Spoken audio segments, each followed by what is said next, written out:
वाहिगुरु जी का खालसा वाहिगुरु जी की फतेह।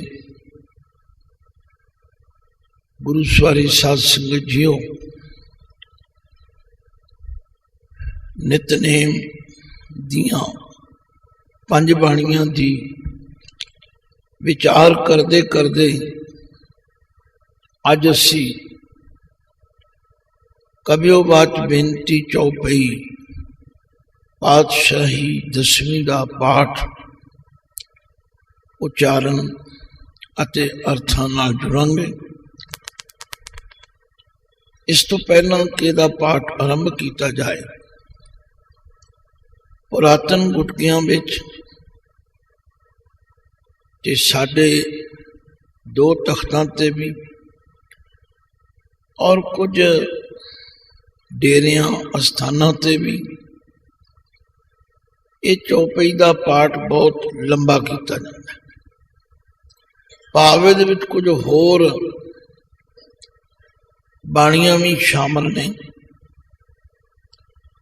किस श्रद्धा वसी किस भावना नाल किवें जुड़ गईयां, इसका कोई इतिहासक सबूत नहीं है, पर यह जरूर देखने में आया कि जिस भी स्थान ते जाओ हर एक ने अपनी वखरी वखरी मर्यादा बनाई।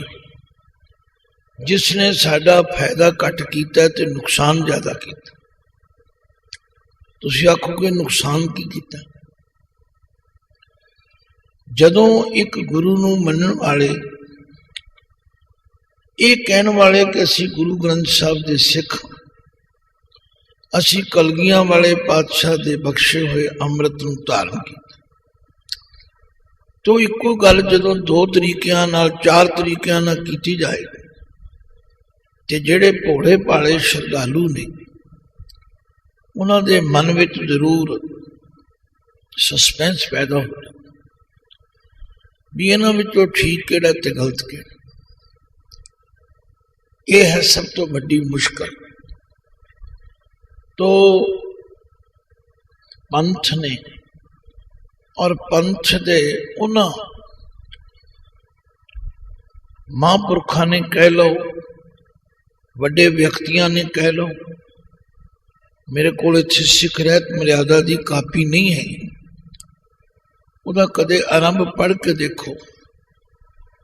उहदे विच भाई साहब भाई रणधीर सिंह जी भी शामिल सन, उहदे विच भाई साहब भाई वीर सिंह जी भी शामिल सन।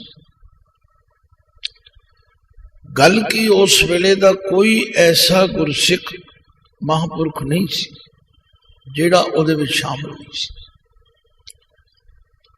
उन्होंने लगातार कई महीने ला के उस सिख रहत मर्यादा का खरड़ा तैयार किया। खरड़े का मतलब होंदा जिन्होंने फाइनल रूप ना दिता गया हो, उहदी पहली स्टेज नूं खरड़ा कहते। वो फिर सारिया दुनिया दियां सिंह सभावां विच जिहड़ियां उस वेले पंथक खेतर विच बहुत वड्डा काम कर रही सन, उन्होंने भेजा गया, उन्होंने प्रवानगी ली गई, उन्होंने सुझाव ले गए। फिर जेड़े कि उन्होंने सुझाव बड़े वजनदार सन, उन्होंने फिर विचार किया। अजकल वो सिख रहत मर्यादा की कापी श्रोमणी गुरुद्वारा प्रबंधक कमेटी वालों छापी ते फ्री वंडी जाती। इसी तरह हू बहू उसकी नकल, क्योंकि सारी थाई श्रोमणी गुरुद्वारा प्रबंधक कमेटी वालों वो सिख रहत मर्यादा दियां कापियां मुहैया नहीं होंदियां, अवेलेबल नहीं होंदियां, तो दिल्ली सिख गुरुद्वारा प्रबंधक कमेटी ने भी उहदे विच सहयोग दिता, वो भी छाप के वंडी। सिख मिशनरी कॉलेज लुधियाना वालों भी छाप के वंडी। पर अफसोस नाल इहो ही कहना पैंदा है कि वो छोटी जी बुक है जिन्हों पढ़दियां को बहुता समा नहीं लगता, और जिहड़ी हर गुरसिख के घर में होनी चाहिए, क्योंकि उसका नाम है सिख रहत मर्यादा। जिहड़ा अपने आप को गुरु का सिख अखवांदा है ਉਹਦੀ ਰਹਿਣੀ ਵਾਸਤੇ ਰਹਿਤ ਚਾਹੀਦੀ है तो ਉਹਦੀ ਮਰਿਆਦਾ दसी। पर ਤੁਹਾਨੂੰ भी तजर्बा है तो मैं भी जानदा।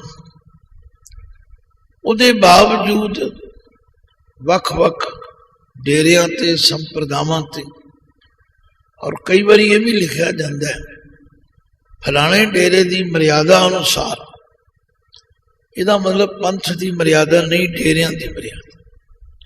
ये साडी बदकिस्मती। मैनू एक बड़ा बिटर एक्सपीरियंस होया। साडे शहर विच एक मारकंडा नैशनल कॉलेज है, उत्थे एक इंस्ट्रक्टर PTI फौज दे रिजर्व आए सज्जन लग गए ते उन्होंने थोड़े दिन होए सन सिखी धारण की, भाव अमृतपान किया। उन्होंने खानदान विच, उन्होंने पिंड विच होर कोई सिख नहीं सी। उस कले ने सिखी धारण की, उहदे अंदर भुख सी, जिग्यासा सी। उन्हें कॉलेज के प्रोफैसर को पूछा भी मैं सिख धर्म बारे बहुता कुछ जानता नहीं तो जानना चाहता, तो मैनू कोई दसो तरीका। उन्होंने सज्जना ने कहा कि इत्थे ज्ञानी साहिब सिंह ने वो सवेरे शाम सवेरे गुरबाणी की कथा करते हैं, रात में इतिहास की कथा करते, तुसीं उत्थे जाया करो। वो सज्जन निता प्रति गुरुद्वारे आउण लग पे। हुण जिहड़ा गुरबाणी की कथा सुनेगा, इतिहास की कथा सुनेगा, उन्होंने हौली हौली हौली हौली ज्ञान वधे, तो प्रेम वध गया, क्योंकि उसनूं गुरबाणी विचों भी बहुत कुछ मिलिया तो इतिहास विचों मिलिया। कुदरती नेत गुरु पातशाह ने कृपा की, ओदे बच्चियां सन, कोई लड़का है नहीं सी। पिछली उम्र विच महाराज ने उन्होंने लड़का भी बख्श दिता, ओदा होर सिदक वध गया, ओदे अंदर होर भरोसा जाग पिया कि मैं धर्मी भी बन गया ते मैनू गुरु ने सब कुछ दिया। उन्हें उस खुशी विच अखंड पाठ रखाया कि मैनू कहन लगा ज्ञानी जी तुसी भी उत्थे दर्शन दो। मैं अपनी डायरी देख के कहा भी मैं 3 दिन ते रह नहीं सकता, ते मैं भोग वाले दिन हाजिर हो जाऊँ। कहने लगे नहीं तुसी आरंभ वाले दिन भी आओ। मैं कहा 7 बजे, क्योंकि मेरे तो कोई 30-40 किलोमीटर दूर है, पिंड समाणी है, समाणा ते समाणी दो नेड़े नेड़े। मैं गल लंबी ना करा, मैं दसना ही चाहना कि साड़ी मुश्किल कितों शुरू होती, पर जदों पंथ दे आगू ही उस मुश्किल का कोई हल नहीं लभदे तो फिर मेरे तुहाडे वर्गे हार जाते, थक जाते। उन्होंने समझ विच नहीं आउंदा कि की कीता जाए। जदों मैं उत्थे पहुंचा तो दास से पहुंचन तो पहला महाराज का स्वरूप ते आ चुका सी, किसी पिंड विचों किसी नगर विचों लिया। पाठी सिंह भी मौजूद सन, पर वो की कर रहे सन, बत्तियां तैयार करके दीवे बालन लगे सन। तो मैं समझ गया, मैं मत्था टेकदे क्या, मैं क्या भी ये की कर रहे? कहते जी ये नहीं करीदा। मैं क्या देखो आरती के शब्द पढ़ने की कोई मनाही नहीं, पर दीवे बाल के आरती करनी मनमत। उन्होंने उस वेले वो थाली एक पासे नूं कर दी, आनंद साहब पढ़िया, अरदास हुई, श्री अखंड पाठ साहब की आरंभता। जदों भोग वाला दिन सी तीसरा, मैं फिर पहुंचा, मैं कुछ लेट हो गया, पर मेरे जान तो पहला वो दीवे बाल के आरती कर रहे थे। मैं लड़ना तो है नहीं सी, मैं देखता रहा। आरती हो गई, कथा हो गई, कीर्तन हो गया, भोग पै गए। मैं खड़ा हो गया, मैं कह साध संगत जी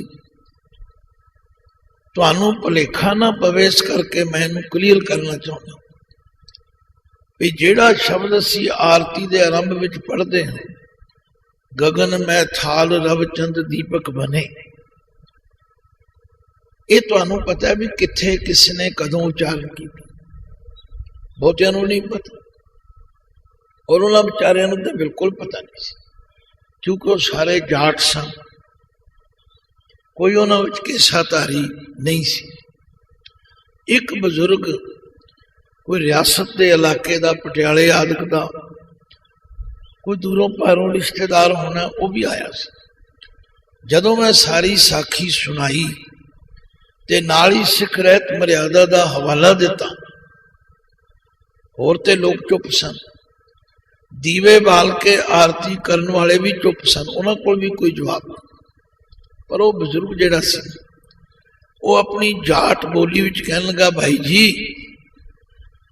हमनू तो कुछ पता न से, हम पढ़े लिखे नहीं, पर हम एक बात समझ में आई है कि थारे दोनों में तो एक गलत है,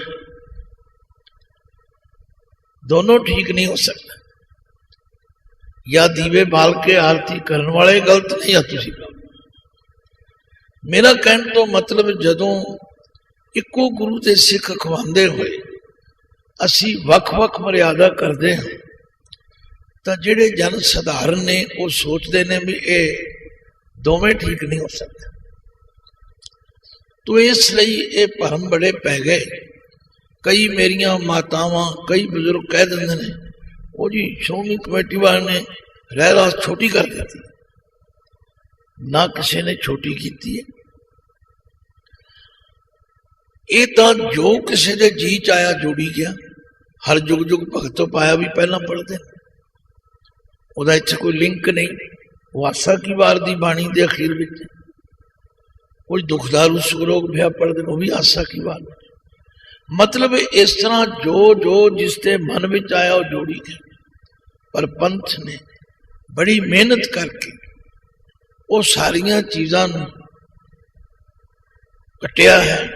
ये नहीं आख्या कि बाणी ना पढ़ो, किसी का जी करता 10 बारी पढ़ो, 20 बारी पढ़ो, पर जो गुरु ग्रंथ साहिब तो उन्होंने सेध मिली या जो उन्होंने उस कसवट्टी ते पर के ठीक समझिया, उहदे मुताबिक ये चौपाई इथों शुरू हुई।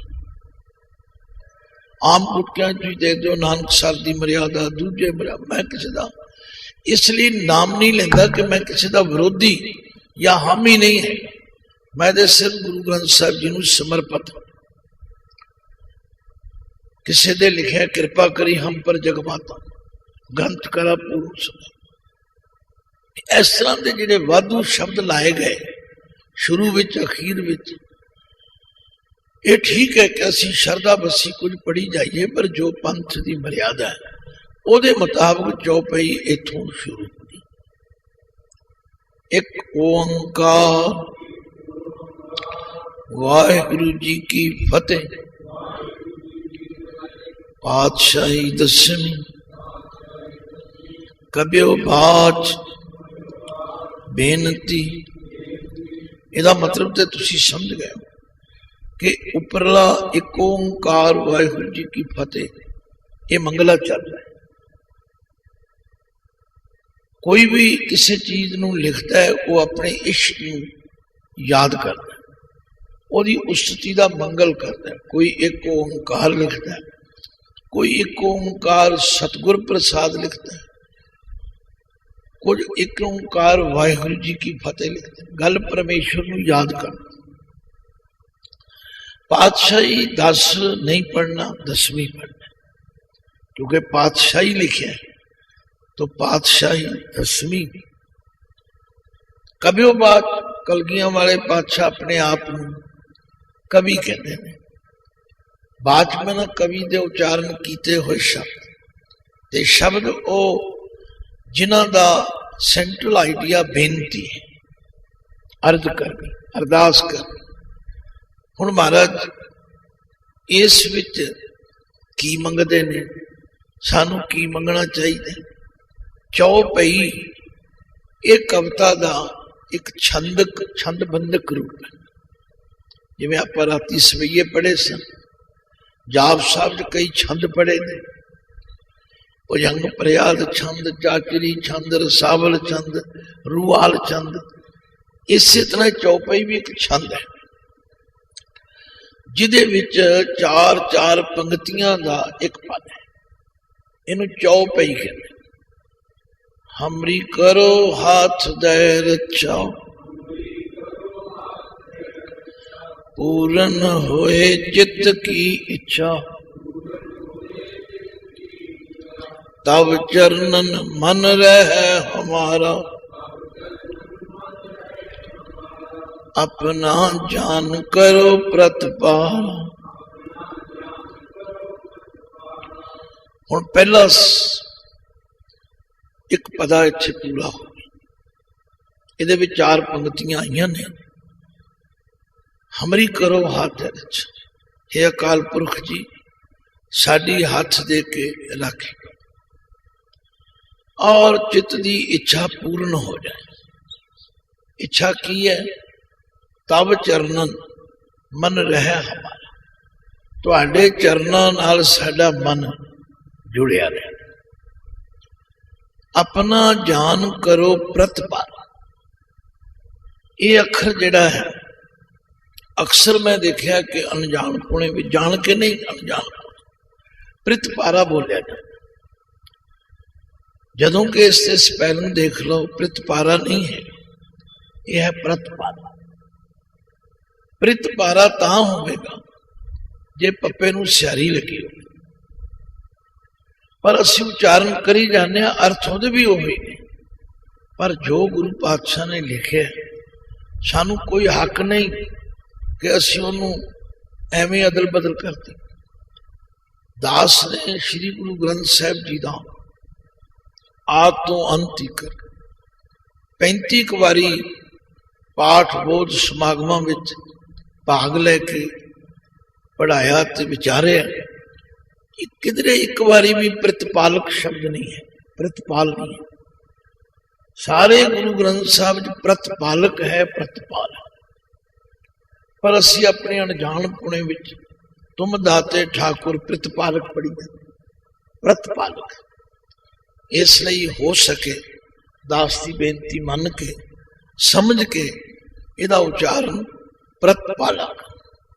तो महाराज कहने तब चरणन मन रहे हवाला, तुहाडे चरनां नाल साडा मन जुड़िया रहे और अपने सेवक जान के साडी प्रतिपाला कर।